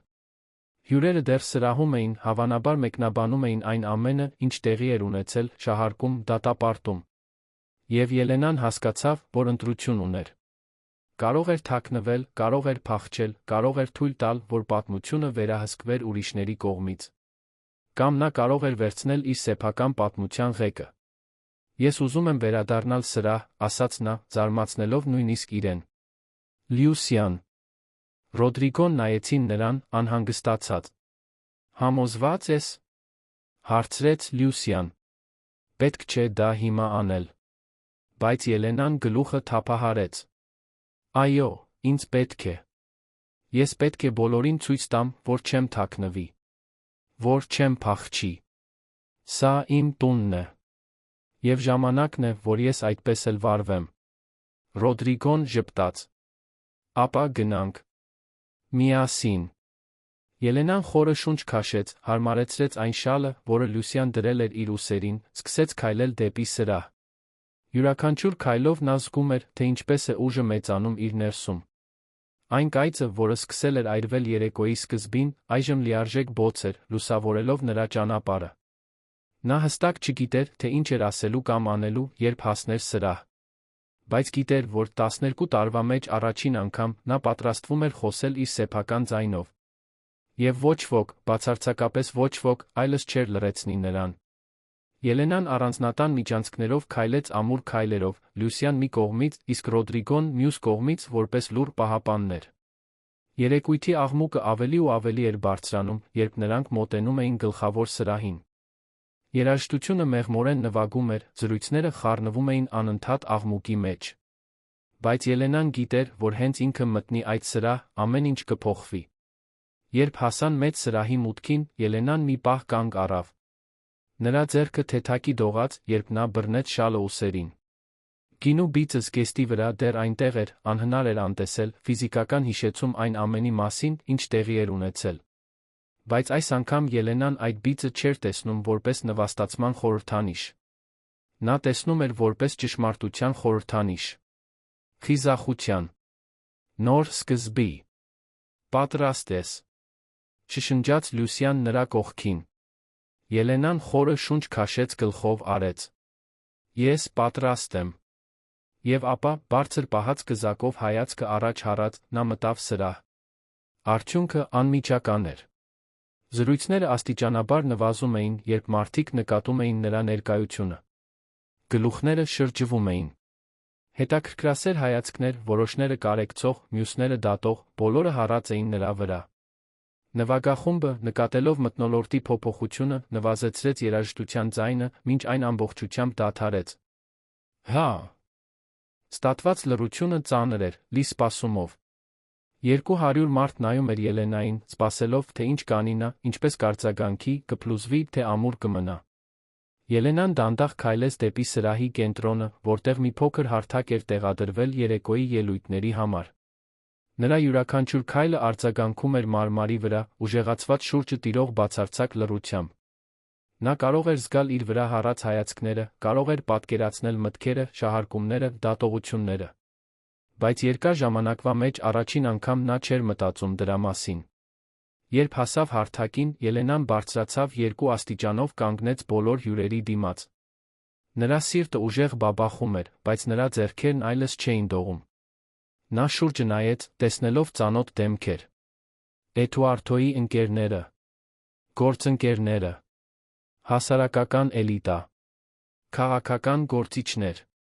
Եվ նա տեսավ դեմքեր, որոնք անկեղծ մտահոգություն էին ցուցաբերում։ Լուսյան Ռոդրիգոն, ովքեր մնում էին մոտակայքում, պատրաստ աջակցելու նրան։ Ընտանիքի մի քանի այլ անդամներ, ովքեր միշտ քաղաքավարի էին եղել նրա հետ։ Եվ ապա նա տեսավ Էդուարդոյին։ Նա սրահի մի անկյունում էր, նրան դիտելով մի արտահայտությամբ, որը խառնում էր զայրույթը, վախը, ինչ-որ բան, որը կարող էր զղջում լինել։ Պատրիսիան այլևս այնտեղ չէր։ Օսվալդոն մուտքի մոտ էր, ձեռքերը ծալած, ուշադիր դիտելով ամեն ինչ։ Ելենան խորը շունչ քաշեց, սկսեց խոսել։ Նրա ձայնը սկզբում մեղմ, ուժ էր ստանում, երբ բառերը հոսում էին։ Բարի երեկո բոլորիդ։ Գիտեմ, որ սա այն երեկոն չէր, որին մենք սպասում էինք։ Գիտեմ, որ ձեզանից շատերը ականատես են եղել տեսարանների, որոնք մենք կնախընտրեինք մասնավոր պահել։ Եվ գիտեմ, որ այս պահին շատ շահարկումներ, շատ հարցեր, շատ դատողություններ են արվում։ Նա դադար տվեց, թույլ տալով բառերին կախված մնալ օդում։ 12 տարի ես Էդուարդո Ալբուկերկի կինն էի։ 12 տարի ես կազմակերպում էի նման երեկույթներ, խնամում էի այս տունը, կատարում էի նվիրված կնոջ անթերի տանտիրուհու իմ դերը։ Ես արեցի այն ամենը, ինչ ինձանից խնդրեցին, արեցի հաճույքով, որովհետև հավատում էի ամուսնությանը, ընտանիքին, այն պարտավորությանը, որը մենք ստանձնել էինք միմյանց նկատմամբ։ Ելենան զգաց, թե ինչպես են արցունքները սպառնում բարձրանալ, բայց զսպեց դրանք։ Բայց ինչ-որ պահի այդ տարիների ընթացքում ինչ-որ բան փոխվեց։ Ոչ անմիջապես, այլ աստիճանաբար, ինչպես լուռ էրոզիա։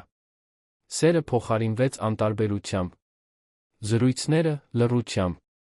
Հարգանքը արհամարհանքով։ Եվ ես, փորձելով պահպանել արտաքին տեսքը, փորձելով պահպանել կատարելության կերպարը, որին բոլորը սպասում էին, կուլ տվեցի իմ ցավը։ Կուլ տվեցի իմ հիասթափությունները։ Կուլ տվեցի իմ ձայնը։ Աննկատ շշուկ անցավ սրահով։ Ելենան շարունակեց, ձայնը հիմա ավելի ամուր։ Այսօր ձեզանից շատերը տեսան, թե ինչ պատահեց։ Տեսան այս զգեստի վրայի բիծը։ Եվ ես գիտեմ, որ տեղի ունեցածի տարբեր տարբերակներ կան։ Որոշները կասեն, որ դա պատահական էր։ Մյուսները կասեն ճշմարտությունը։ Եվ ես, երկար ժամանակվա մեջ առաջին անգամ, կասեմ իմ ճշմարտությունը։ Նա ուղղակիորեն նայեց այն տեղին, որտեղ Պատրիսիան եղել էր, որտեղ հիմա միայն դատարկ տարածություն կար։ Այն, ինչ պատահեց, պատահական չէր։ Դա դիտավորյալ սադրանք էր, ինձ հրապարակայնորեն նվաստացնելու։ Ինձ իմ տեղը դնելու փորձ։ Եվ դա աշխատեց։ Մի քանի պահով դա աշխատեց։ Ես ինձ փոքր, ամաչկոտ, անտեսանելի զգացի։ Այն ամենը, ինչ ես փորձում էի խուսափել լինել բոլոր այդ տարիների ընթացքում։ Ելենանս մեկ դադար տվեց, երբ նա նորից խոսեց, նրա ձայնը նոր ուժ ուներ։ Բայց հետո ես ինչ-որ բան հասկացա։ Հասկացա, որ միակ մարդը, ով կարող է ինձ անտեսանելի զգալ, ես ինքս եմ։ Հասկացա, որ տարիներ եմ անցկացրել ինձ անտեսելով, ինձ լռեցնելով, հավատալով, որ դա ուժ է, արժանապատվություն։ Բայց դա այդպես չէր։ Դա վախ էր։ Վախ դատվելուց, մերժվելուց, մենակ մնալուց։ Արցունքներն այժմ ազատորեն հոսում էին նրա դեմքով, բայց Ելենան չսրբեց դրանք։ Թողեց, որ թափվեն իր ցավի, բայց նա իր ազատագրման վկան էր։ Այսօր ես հայտնաբերեցի, որ այս առանձնատունը, այս տունը, որը ես միշտ համարել եմ Ալբուկերկներինը, իրականում պատկանում է ինձ։ Դա հարսանեկան նվեր էր Բեատրիսից, իմ հանգուցյալ սկեսրոջից, մի կնոջից, ում ես միշտ խորապես հիացել եմ։ Նա ցանկանում էր, որ ես ունենամ անվտանգություն, անկախություն։ Եվ 12 տարի ես դա չգիտեի։ 12 տարի ես ապրում էի որպես հյուր իմ սեփական տանը։ Լռությունն այժմ բացարձակ էր։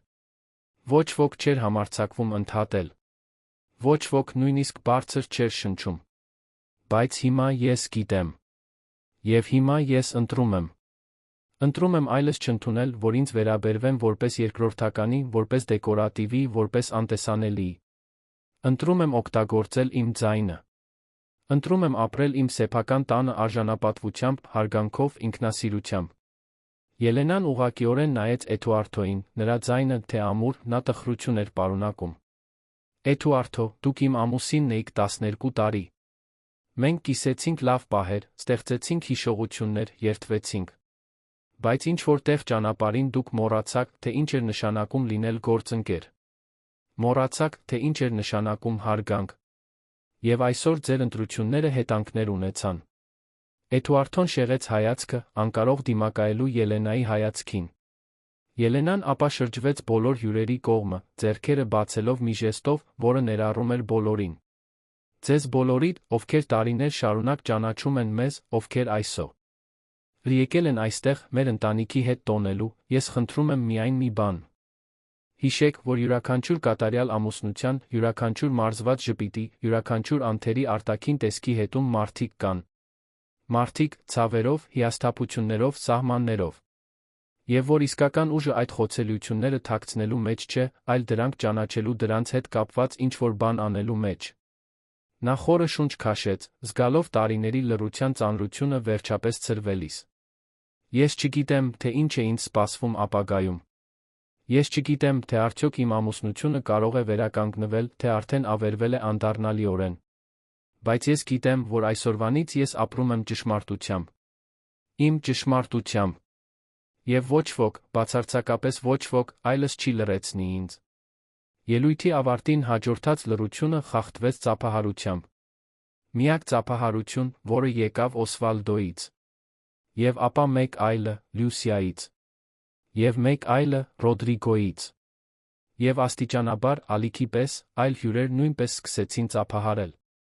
Ոչ բոլորը, բայց շատերը։ Եվ այդ ծափահարությունները, որոնք եկան մարդկանցից, ովքեր վերջապես տեսնում էին Ելենային, իսկապես տեսնում էին նրան, ավելին էին նշանակում, քան ցանկացած բառ կարող էր արտահայտել։ Ելենան իջավ հարթակից, ոտքերը մի փոքր դողդոջուն, բայց սիրտը թեթ։ Լյուսիան անմիջապես գրկեց նրան, որին հաջորդեց Ռոդրիգոն։ Այլ հյուրեր մոտեցան, առաջարկելով աջակցության խոսքեր, հիացմունք, համերաշխություն։ Դուք հիասքանչ էիք, շնջաց Լյուսիան, աչքերը նույնպես արցունքներով լցված։ Ձեր սկեսուրը այնքան հպարտ կլիներ։ Ելենան ժպտաց արցունքների միջով։ Հուսով եմ, որ այո։ Օսվալդոն մոտեցավ, Ելենան շրջվեց նրա կողմը։ Պատրիարքը նրան նայում էր մի բանով, որը Ելենան երբեք չէր տեսել նրա աչքերում։ Անկեղծ հարգանք, գուցե նույնիսկ հիացմունք։ Դուք ավելի ուժեղ եք, քան ես պատկերացնում էի, Ելենա։ Բեատրիսը ճիշտ էր ձեր մասին հենց սկզբից։ Շնորհակալություն տան մասին պատմելու համար։ Նրա նվերի մասին։ Օսվալդոն գլխով արեց։ Ձեր իրավունքն էր իմանալ։ Եվ հիմա դուք ունեք իշխանություն որոշելու, թե ինչ անել դրա հետ։ Տան հետ։ Ձեր կյանքի հետ։ Ձեր ապագայի հետ։ Ելենան շուրջը նայեց, տեսնելով սրահը, որն այժմ գիտեր, որ օրինականորեն իրենն է, առանձնատունը, որին միշտ հիացել էր, բայց երբեք չէր զգացել, որ իսկապես իրենն է։ Եվ առաջին անգամ նա զգաց, որ դա իր տարածքն էր։ Իր տունը։ Իր նոր սկիզբը։ Էդուարդոն մնաց սրահի անկյունում, դիտելով ամեն ինչ հեռվից։ Նա չմոտեցավ։ Չփորձեց խոսել Ելենայի հետ։ Եվ Ելենան հասկացավ, որ նրա նկատմամբ զայրույթ չէր զգում։ Այլս ոչ։ Նա տխրություն էր զգում այն բանի համար, ինչ կարող էր լինել չեղավ։ Բայց նա երախտագիտություն էր զգում։ Երախտագիտություն, որ վերջապես գտել էր իր ձայնը, իր ուժը, իր արժեքը։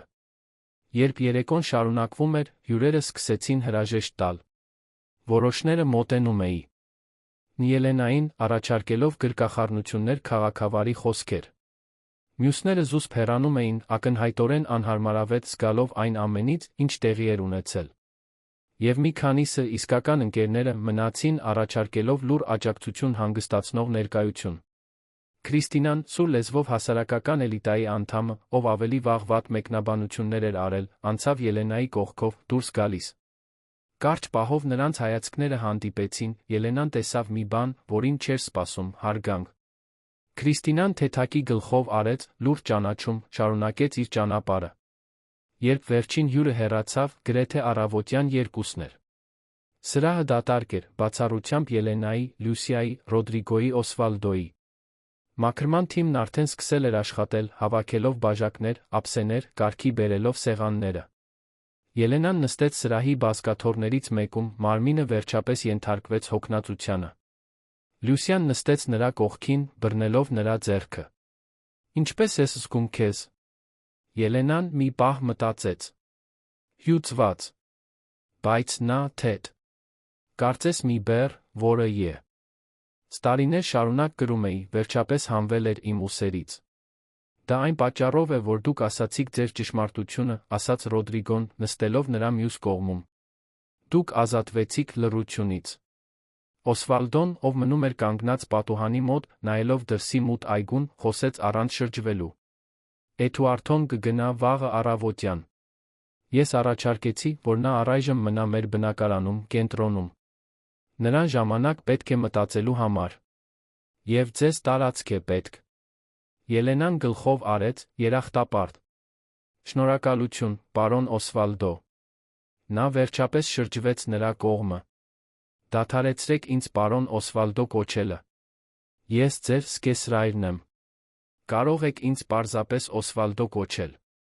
Եվ Ելենա, ես ուզում եմ, որ դուք իմանաք, որ դուք միշտ ողջունելի կլինեք այս ընտանիքում։ Անկախ նրանից, թե ինչ կլինի ձեր Էդուարդոյի մեջ, դուք ունեք իմ հարգանքը, իմ աջակցությունը։ Բառերը խորապես դիպան Ելենային։ Նա վեր կացավ, քայլեց դեպի Օսվալդոն, գրկելով նրան։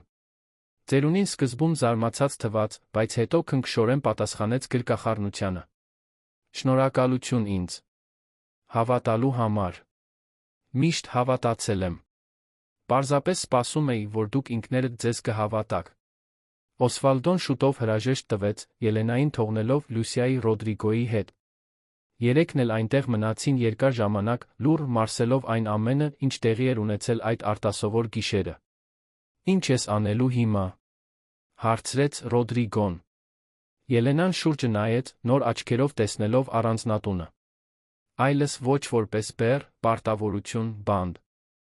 այլ որպես հնարավորություն։ Նոր սկիզբ։ Ես կապրեմ, ասաց նա պարզապես։ Ես կբացահայտեմ, թե ով է Ելենան, բացի Էդուարդոյի կինը լինելուց։ Ես կուսումնասիրեմ իմ երազանքները, իմ տաղանդները, իմ կրքերը։ Ես այս տունը կվերածեմ իսկական տան, ոչ միայն ցուցափեղկի։ Իսկ ինչ վերաբերում է ձեր ամուսնությանը։ Մեղմորեն հարցրեց Լուսիան։ Ելենան հոգոց հանեց։ Ես չգիտեմ։ Անկեղծ ասած, չգիտեմ, թե արդյոք փրկելու բան կա։ Բայց ես գիտեմ, որ որոշումներ չեմ կայացնի վախի կամ հարմարավետության հիման վրա։ Ես որոշումներ կկայացնեմ հիմնվելով այն բանի վրա, ինչ լավագույնն է ինձ համար, ինչն ինձ երջանիկ է դարձ։ Նույն, ինչն ինձ կենդանի է զգում։ Լուսիան ժպտաց, հպարտ։ Սա այն Ելենան է, ում ես միշտ գիտեի, որ գոյություն ունի։ Ուժեղ, անկախ, խիզախ կինը։ Ելենան քնքշորեն նայեց Էդուարդոյի մորաքրոջը։ Շնորհակալություն այստեղ լինելու համար։ Ինձ աջակցելու համար։ Դուք երկուսդ, ասաց նա, ներառելով Ռոդրիգոյին։ Ես առանց ձեզ չէի կարողանա։ Մենք միշտ այստեղ կլինենք, խոստացավ Ռոդրիգոն։ Երեքն էլ այնտեղ մնացին որոշ ժամանակ, խոսելով ապագայի, պլանների, հնարավորությունների մասին։ Եվ տարիների մեջ առաջին անգամ Ելենան հույս զգաց։ Ոչ թե դատարկ հույս, որ բաները կախարդականորեն կլուծվեն, այլ իրական հույս, որ նա ուներ ուժ, փոխելու իր սեփական կյանքը։ Երբ Լուսիան Ռոդրիգոն վերջապես հեռացան, խոստանալով վերադառնալ հաջորդ օրը, Ելենան բարձրացավ աստիճաններով դեպի ննջասենյակ։ Բայց Էդուարդոյի հետ կիսած ննջասենյակ գնալու փոխարեն, նա գնաց տան մյուս ծայրում գտնվող հյուրասենյակ։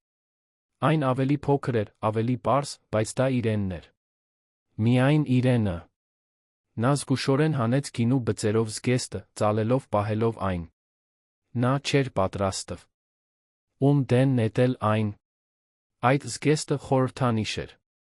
Հիշեցում, որ նա գոյատել էր նվաստացման ամենավատ գիշերը դուրս եկել ավելի ուժեղ։ Երկար, տաք ցնցուղ ընդունելուց հետո Ելենան հագավ հարմարավետ գիշերազգեստ պառկեց անկողնում։ Սենյակը լուռ էր, միայն այգու ծառերի քամու հեռավոր ձայնը։ Նա նայեց առաստաղին, մտովի վերապրելով այն ամենը, ինչ տեղի էր ունեցել։ Միջադեպը Պատրիսիայի հետ։ Էդուարդոյի սուդը։ Օսվալդոյի միջամտությունը։ Առանձնատան սեփականության մասին բացահայտումը։ Նրա ելույթը սրահում։ Եվ ապա նա ինչ-որ բան նկատեց։ Նա մենակ էր, այո։ Բայց իրեն մենակ չէր զգում։ Նա զգում էր երկար ժամանակվա մեջ առաջին անգամ ամբողջական։ Ամբողջ։ Իրական։ Հաջորդող շաբաթները լարված էին։ Միջադեպի տեսանյութերը լայնորեն տարածվեցին, ինչպես Ռոդրիգոն կանխատեսել էր։ Բամբասանքի կայքերը հոդվածներ հրապարակեցին։ Սոցիալական ցանցերը մեկնաբանեցին։ Նվաստացված կնոջ պատմությունը, ով գտավ իր ձայնը վռնդեց անհավատարիմ ամուսնուն, դարձավ վիրուսային, բանավեճեր առաջացնելով ամուսնության, դավաճանության, կանանց հզորացման մասին։ Բայց Ելենան, ի տարբերություն այն բանի, ինչ կարող էր պատահել անցյալում, չթաքնվեց։